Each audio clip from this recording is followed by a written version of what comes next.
తాకట్లో ఉన్న మీ బంగారాన్ని విడిపించి ఆ రోజు ఆన్లైన్ రేటుకి కొంటాం. Sharma gold company.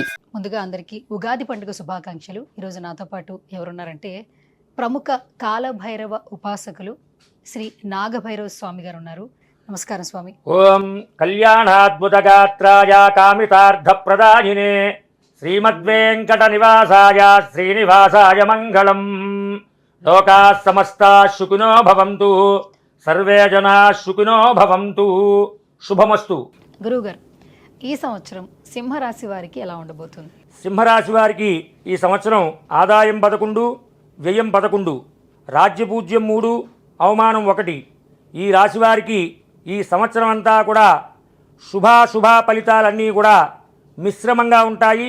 కాకపోతే సింహరాశి వారికి ఈ సంవత్సరంలో శత్రుపీడ రుణపీడ అధికంగా ఉంటాయి. కాబట్టి మీరు చాలా జాగ్రత్తగా ఆచితూచి ఏ నిర్ణయం తీసుకున్నా కూడా పలుమార్లు ఆలోచించి ఆ వ్యవహారాలన్నీ కూడా సామరస్యంగా, అంటే మీరు కఠినంగా మాట్లాడకుండా చాలా మృదువుగా మాట్లాడుతూ, అంటే అక్కడ ఉన్నటువంటి కాలక్రమేణా కాలాన్ని బట్టి మీరు నడుచుకుంటే సింహరాశి వారికి ఈ సంవత్సరం అంతా కూడా చాలా ఆనందదాయకంగా ఉంటుంది. ఎందుకంటే ఈ సంవత్సరం సింహరాశి వారికి ఈ గ్రహమైత్రి అనేది అనుకూలంగా లేదు. కాబట్టి మీరు ఆశించిన ఫలితాలు వెనువెంటనే రావు. దాంతో మీరు నిరాశపడేటటువంటి అవకాశం ఎక్కువ ఉంది. అందువల్ల సింహరాశి వారు ఎట్టి పరిస్థితుల్లో నిరాశపడకుండా మీరు మనోధైర్యంతో మీరు చేయవలసినటువంటి పనులన్నీ కూడా సకాలంలో సానుకూలంగా సామరస్యంగా చేసుకుంటే అన్ని విధాలా యోగదాయకంగా ఉంటుంది.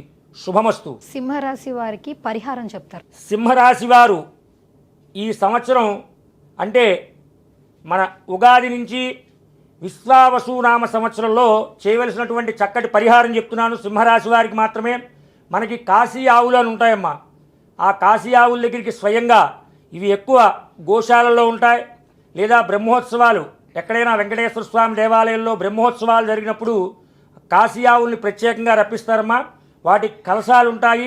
ఏం చేయాలంటే సింహరాశి వారు అక్కడికి వెళ్ళి ఆ ఆవు చుట్టూవారా ప్రదక్షిణాలు చేసి ఆవుకి బొబ్బర్లు కానీ శనగలు కానీ మీ శక్తి కొలది అది ఏమి తింటే అవి తినిపించి ఆ 4 కాళ్ళు ఉంటాయమ్మా ఆవుకి.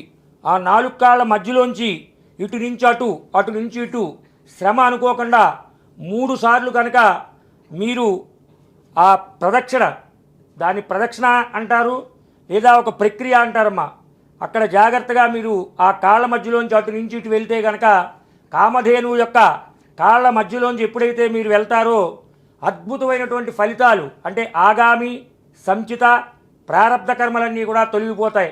పూర్వజన్మలో చేసినటువంటి పాపాలన్నీ కూడా నివారణ అవుతాయని చెప్పవచ్చమ్మా. శుభమస్తు.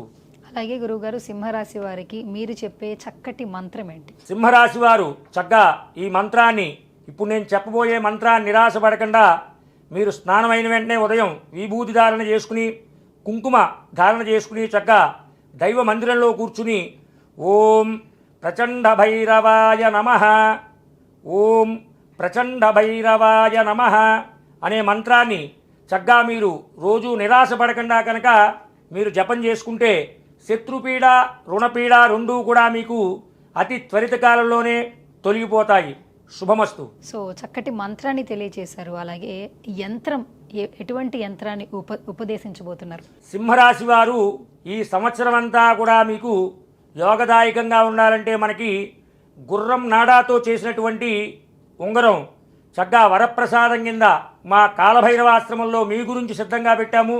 సింహరాశి వారు ఈ గుర్రము నాడాతో చేసినటువంటి ఉంగరాన్ని మీరు తప్పనిసరిగా కుడి చేతి ఉంగరం వేలికి ధరించిన ఎడల మీకంతా కూడా శ్రేయోదాయకంగా ఉంటుంది. శుభమస్తు.